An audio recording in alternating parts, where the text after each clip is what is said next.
भक्ति का जन्म होता है दक्षिण में। इसलिए यहां के लोगों को जब आप देखेंगे, वो भले ही यहां के गुंडा भी तिलक लगाते हैं। हमने असली गुंडा तो नहीं देखे हैं, पिक्चरों में ही देखे हैं। जो यहाँ के जो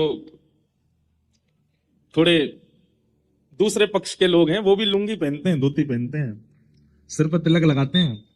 कुछ करें चाहे नहीं करें, पर एक बार भस्म लगा के ही निकलेंगे घर से। माताओं को आप देखिए, भले ही वो भोजनशाला में घर में कुछ भी बनाती हूं, पर सुबह अपने घर के बाहर रंगोली काटेंगी, स्नान ध्यान करने के बाद सिर पे गजरा पहनेंगी। चाहे कितनी भी अत्याद्भुत आधुनिक व्यक्ति क्यों ना हो, विवाह में धोती ही पहनेगा, तिलक जरूर लगाएगा। इसका तात्पर्य क्या है? सूना माथा नहीं दिखता दक्षिण में, क्योंकि भक्ति का जन्म हुआ। भले ही लोगों का भोजन बिगड़ गया होगा, भले ही लोगों के व्यवहार बिगड़ गए होंगे, लेकिन कहीं ना कहीं आचरण अभी भी शुद्ध है यहां लोगों का। इसलिए हमारी भागवत जी में स्वयं भक्ति महारानी नारद जी से कहती है, मेरा जन्म दक्षिण में हुआ, दक्षिण भारत में हुआ, भक्ति का प्रादुर्भाव हुआ है। हम आपसे कोई अतिशयोक्ति में नहीं बोल रहे हैं इस बात को, यह वास्तविकता है कि भारत के किसी भी कोने में आप जाकर के अगर भक्ति की साधना को प्रकट करना चाहेंगे तो जितना ज्यादा समय लगेगा उसका 50% और कम कर दिया जाए, घटा दिया जाए, उतनी जल्दी भक्ति का प्रादुर्भाव यहां हो सकता है, क्योंकि यह जन्म स्थान है भक्ति का।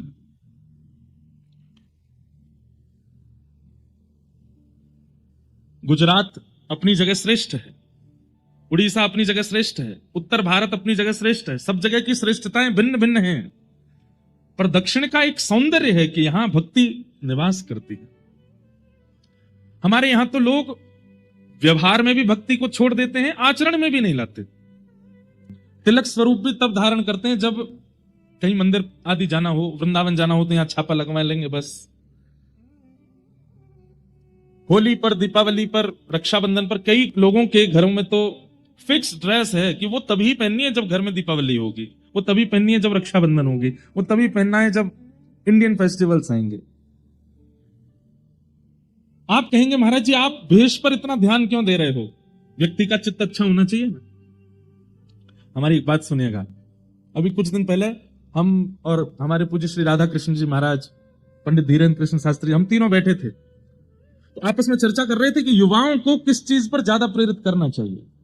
तो एक विषय हमारे गोवत्स महाराज जी ने छेड़ा और इतनी सुंदर बात उन्होंने बताई कि आज का युवा सबसे पहले तो भेष बदलना शुरू करे। और कैसे शुरू करे? कि सप्ताह में केवल एक दिन ऐसा रखे, जैसे संडे छुट्टी है, जैसे सोमवार व्रत है, मंगलवार हनुमान जी का वार है, ऐसे ही सप्ताह में एक दिन ऐसा रखे कि उस दिन उसको भारतीय परिधान में ही रहना है, तिलक लगाना ही है, धोती पहननी ही है, कंठी धारण करनी ही है, बगलबंदी पहननी है। ये एक साल में ये शुरू करे कि हर हफ्ते में एक दिन वो भारतीय भेष पहनेगा। तो हमने कहा इससे होगा क्या?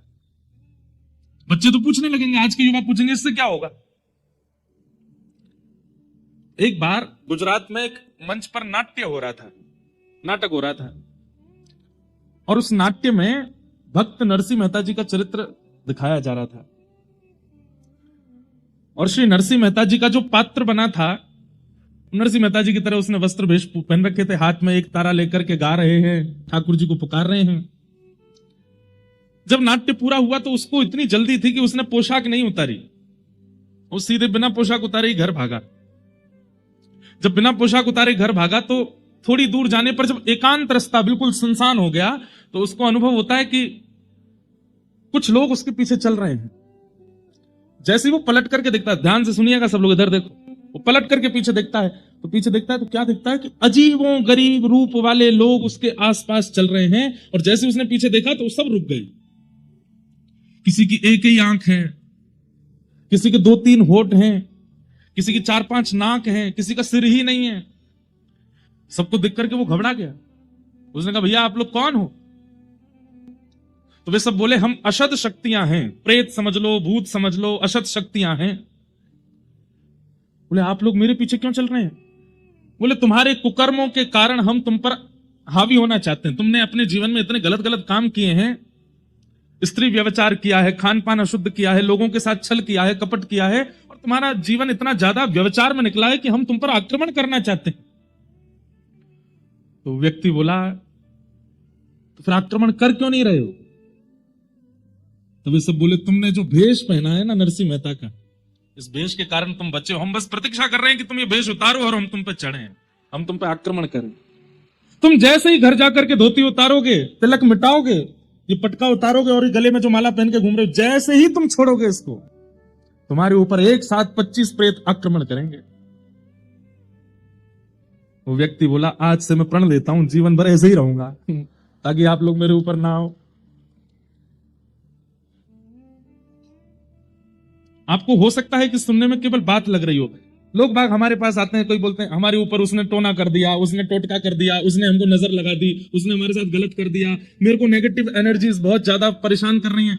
आपको पता है, हमसे हजारों लोग रोज मिलते हैं, हजारों लोग ईर्ष्या करते हैं, हजारों लोग नजर लगाते हैं, हजारों लोग नेगेटिव एनर्जीज के साथ मिलते हैं।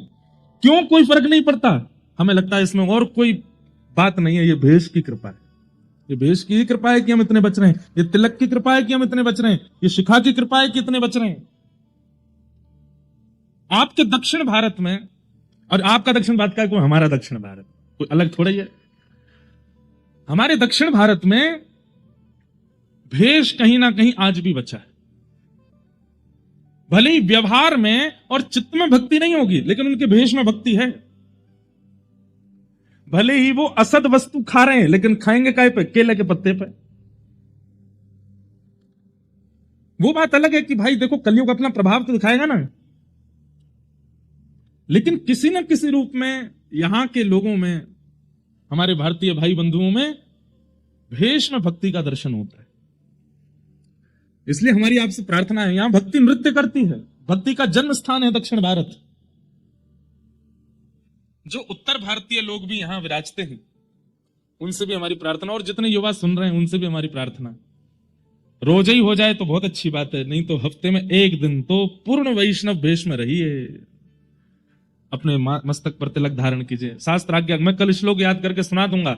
सूना माथा अगर किसी का हम देखते हैं, हम गंगा जी स्नान करके आए, बद्रीनाथ होकर के आए, केदारनाथ होकर के आए, जगन्नाथपुरी होकर के आए, द्वारिकापुरी होकर के आए, इतने सारे पुण्य इकट्ठे करके आए, लेकिन जैसे हम किसी सूने माथे वाले व्यक्ति को देखते हैं, तो सूने माथे वाले व्यक्ति को देखने से पुण्य क्षीण होते हैं। सोचिए आप, कितनी बड़ी बात है। आप कहेंगे महाराज जी तो फिर क्या? दो ही उपाय हैं, एक तो सामने वाला व्यक्ति सूना माथा ना रखे। भाई तुम खुद पुण्य नहीं कर रहे, दूसरों के तो क्षीण मत करो, चाहे एक बिंदी सही धारण करो, चाहे एक तिलक ही सही धारण करो। वैसे तो शास्त्रों में आज्ञा 12 अंगुल, ये उंगलियां 12 गिनो, इतना होना चाहिए।